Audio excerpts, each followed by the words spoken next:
gid sila sa mga kung tinuod nga gi-rescue mi nila. Punta magkuan sila sa mga nga bago nila nagibuhat unaw-naon mi nila mga trabante ug asa mi nila dalaon. Kalit to niya, wala na sweldo. Siya mo pakaon po pamilya, pakaon.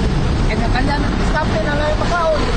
Siya, saan daw nakatayo pa lang karon, meron sila na. Nagaka-applyan, ako na, daga lagi ka-applyan bro. Atong ko na pang-apply na, dawaton ba mi dayon.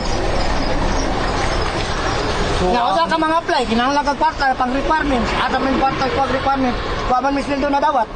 So, nani proper coordination na itabo sir sa ilahang pagpa-close ani? Wala gid sir, diretso read lang. Diretso sir, kami tanan itong tiulan mi.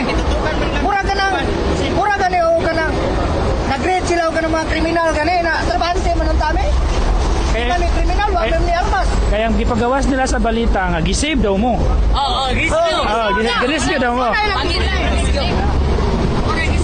Gising nga kitang ganang trabaho. Oo. Girescue, di ba? Isa pa, muingon sila nga girescue. Wala man magkikidnap sa kumpanya. Oo lagi. Wala man magkikidnap sa kumpanya. Wala man nagpistihin. Wa man nagkikulong dia. Sa inyo sir, unsay idea ninyo nga main reason nganong gi-raid mo? Ang number one na ginakuan sir, ang sa karon radioactive. Ang number one nila ginakuan sa company kasi kuan na sila sa chemical sa kumpanya. Na Karon substandard daw ang among mga bakal kay kato daw nahugso nga bitsin sa tabato kay kita daw ang gigamit ng materialis is gikan dili ang kalitan. Amo lang pan sir, sila na mismo naggikan nga radioactive man kanang among pandya. Kasi kung makataas ang radiation dia pero nganong ang mga tao tawag na hit sa management ang panday is diha man nila giditin. Isa pa, kung wingon sila nga ang na radioactive dia ngano nga nag-examine naka-pollution naman wala may proper PPE. Isa pa, detector gamit sila detector o kung saan panangitan ang detector dabi di uban aparato nga dili biagi na siya mo bandetso di ba wala ta kaingon kung nakalibrate man na ilang pandya. Ang isa pa sa mga ano kung wingon man sila dahil nga nga wala man sila nagkanda og laboratory testing sa mga materialis nga naa diha sa sulod. Eh kung wingon silang radioactive sa mga tre na dugay diri nga trabante o may nangausa sa mga kanila na. Diretso, dugay na rin ako company sir, nga ikauban na mo dire 8 years, 9 years, handod ka ron sir. Ano, 10 years? 10 years. 10 years na sir. Oo. Wala may nagpakuan sa mga sir. Ngambok may ko. Ang kuha na sa NPA, mag-grade. O saan na namin mga trabahante nga, nasulban na may kaldero. Waman sila gingon gaon, na-read mo karon tabangan mo sa gobyerno, waman sila gipagawas ng statement ngayon na. Ultimate City, wala man. Nagingon, mga trabahante nga wanawan nagtrabaho, namoy madawat, gikan sa gobyerno, isporta sa mga trabahante, wala man. Mo na ikaw, among ginakuan ko, karon madungog, nangamong sa mga empleyado. Eh, ang ipagawa sa social media, ang kuwan lang sa kumpanya, ang pagpandaw sa kumpanya, nga wa sila naglantaw sa mga, dalang kami trabahante. Ang gireport ito, 174 na, kung butong nun, 300 kapin. Nakaroon, asa may upan, may ingon sila, dagan mong duli. May mag-atiman ng diretso sa duli. Na naman ay ginakuan ng proseso ang duli, di ba? Tinod. Na pareharing karon. Wala may mga tao. Labay may mga estudyante. May mga anak. Pangkuaw, pangwarta. Wala naman yun. Board pa ginawa ba na sir? Board panguban. Gawa sa inyo ha na apektado kamo ng mga trabahante diya sa Mighty School. Kami po ang mga negosyante. Apil po mi na apektado kay kita man may ka-deliver. So mo nay amo ang gianhi po dire para mo simpatiya po sa inyo no. Kay kami po bisan og dili may trabahante diha sama ninyo isa po mi sa napituhan kay di man po mi maka-deliver diha sa kumpanya no. So dako po ang dili kay kamera po daghan po mga dependent po sa mo ang napituhan. Umikan aning ilahang gibuhat, ilahang pag-read diha sa Pag-iingon sir, sa kumpanya sir nga ang media di nila pasudyon na nag-meeting dito, involved sila media nga mukha na anong i-hold nila ang media sir. Saan man, dili nila taga-apoy ang kumpanya nga dungog ang mga mulok sa trabahante. Karon sir nga nagtapok media, nagawilga media, dahil maabot media, naugan sila. Sa may kwan lang, gusto na yung pagman sa mga alos, dili, murag may gimuon, di minag kanang amang gani. Sa mga lang sir, number 1 sa mga sir, sa NBI, o kuhan man sir nga nag-violate yun ang among company. Dapat sir, una-una pununta nila sir nga kung nag-care gyud sila sa mga kung tinuod nga gi-rescue mi nila.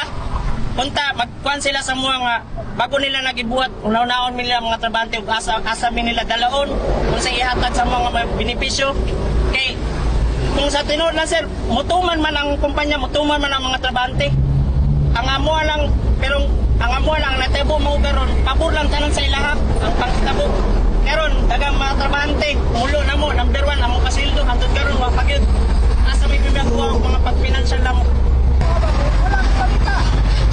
Sa mora ba among gibuhay sa mga pamilya akong trabaho?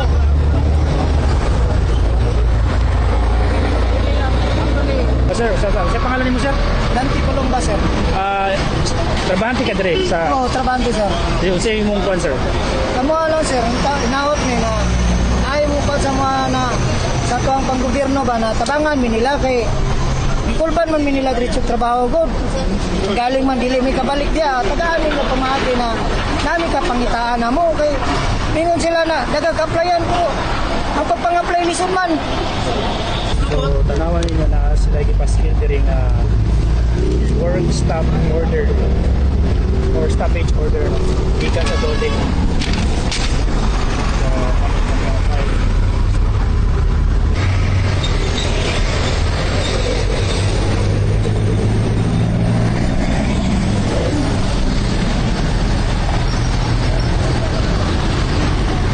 So sir, isa ka nga business owner na apektado. So unsa may masulti nimo sa nakitabo?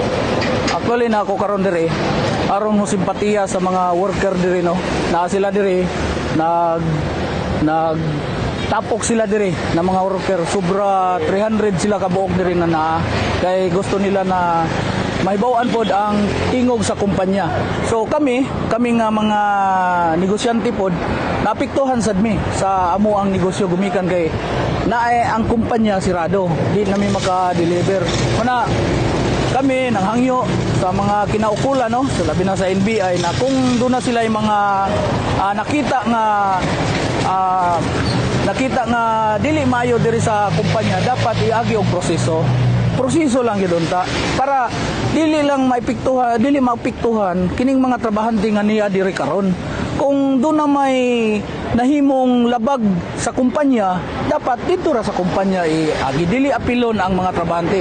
Labi na pod sa amuan ang mga negosyante. Grabe. Sakit sa kong duga no na makita nga niya karon sila diri nagpadayag pod sa ilahang mga hinaing gani na ako'y nadunggan sa ilahang nga wala na sila'y malungag, ilahang mga anak wala na halos makaon gumikan lagi kay wala pa sila na sweldo sulod sa 2 ka semana na.